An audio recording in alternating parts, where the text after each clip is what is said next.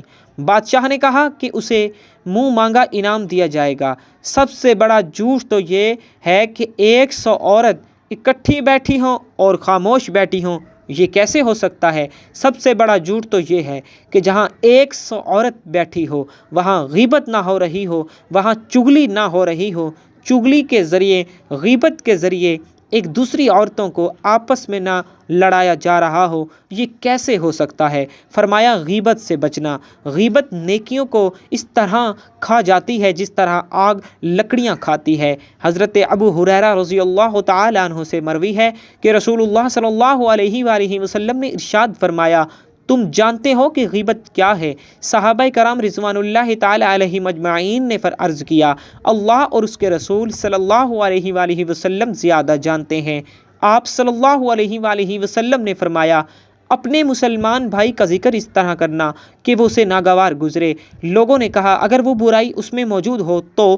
آپ صلی اللہ علیہ وآلہ وسلم نے فرمایا اگر اس کے اندر وہ برائی موجود ہو تو تم نے اس کی غیبت کی، اور اگر وہ برائی اس کے اندر موجود نہ ہو تو تم نے اس پر بہتان باندھا۔ صحیح مسلم۔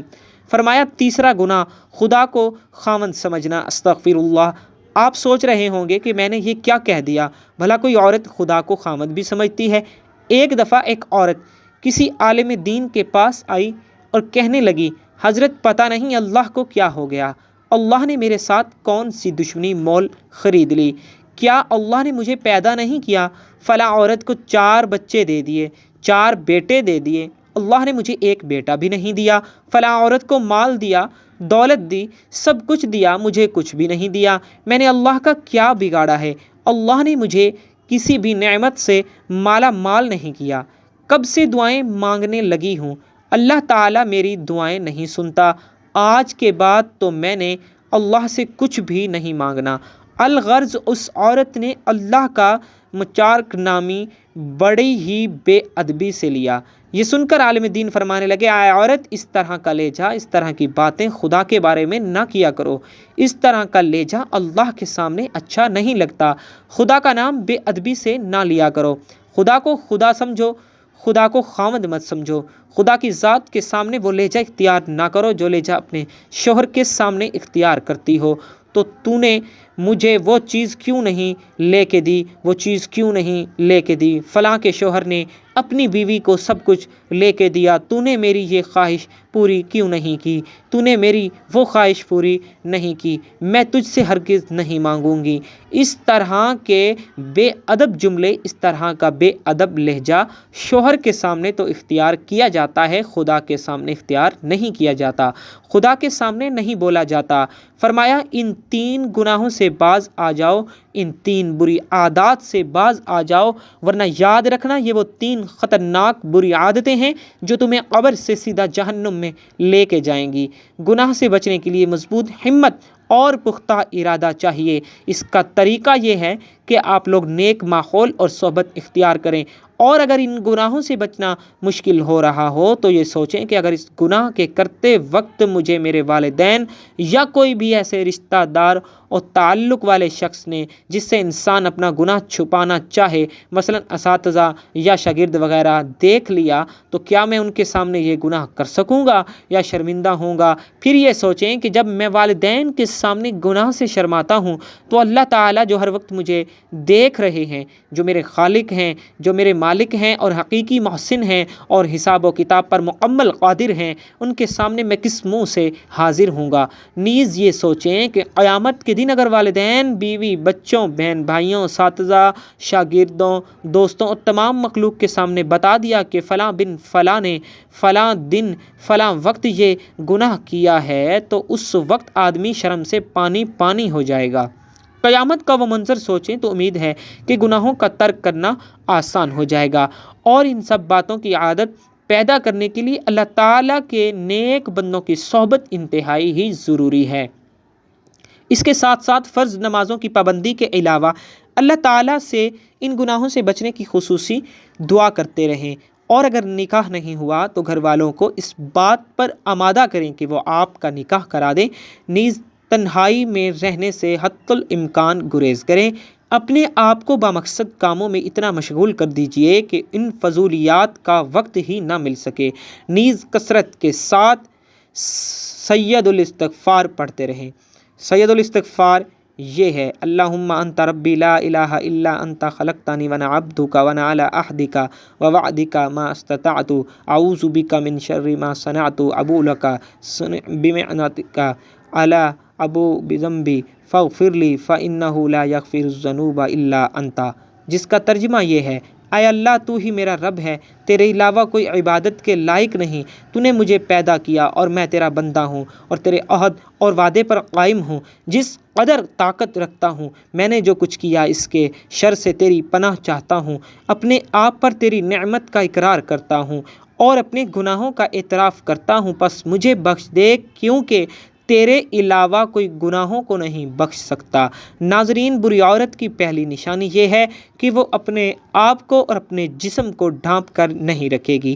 نمبر 2، وہ اپنے شوہر کی نافرمان ہوگی، ہر وقت اپنے شوہر سے لڑائی کرے گی، اس کی عزت نہیں کرے گی۔ نمبر 3، بہت بد زبان ہوگی، ہر وقت اس کی زبان کینچی کی طرح چلتی رہے گی۔ نمبر 4، غیر مردوں کے سامنے اپنے بالوں کی نمائش کرے گی۔ نمبر 5، اپنے آپ کو پورے خاندان میں سب سے زیادہ عقل مند سمجھتی ہوگی۔ نمبر 6، دوسرے کو بات نہ کرنے دے گی، نہ کسی کی بات سنے گی۔ نمبر 7، اس کو اپنی نیند بہت عزیز ہوگی، زیادہ وقت تک نیند کا بہانہ کر کے سوئی پڑی رہے گی۔ نمبر 8، وہ چیخ کر بلند آواز میں بولے گی اور منہ پھٹ ہوگی۔ نمبر 9، غیر مردوں کو دکھانے کے لیے باریک اور دکھاوے والے کپڑے پہنے گی۔ نمبر 10، دوسروں کے سامنے اپنے شوہر کی بہت برائی کرے گی۔ نمبر 11، اپنے شوہر کی بات کاٹ کر اپنی بات کو ترجیح دے گی۔ نمبر 12، بازاروں کے زیادہ چکر لگائے گی، ہر وقت اسے کپڑوں اور میک اپ کی بہت ہی فکر پڑی رہے گی۔ اللہ پاک ہمیں دین کی مکمل سمجھ نصیب فرمائے اور ان پر عمل کرنے کی توفیق عطا فرمائے، آمین۔ ناظرین، کمنٹ باکس میں اللہ کے اور اللہ کے محبوب حضرت محمد مصطفیٰ صلی اللہ تعالی علیہ وآلہ وسلم کے 99 ناموں میں سے ایک نام کو ضرور ٹائپ کیجیے گا۔ زندگی رہی تو انشاءاللہ نیکسٹ ویڈیو میں ملیں گے، تب تک کے لیے اللہ حافظ۔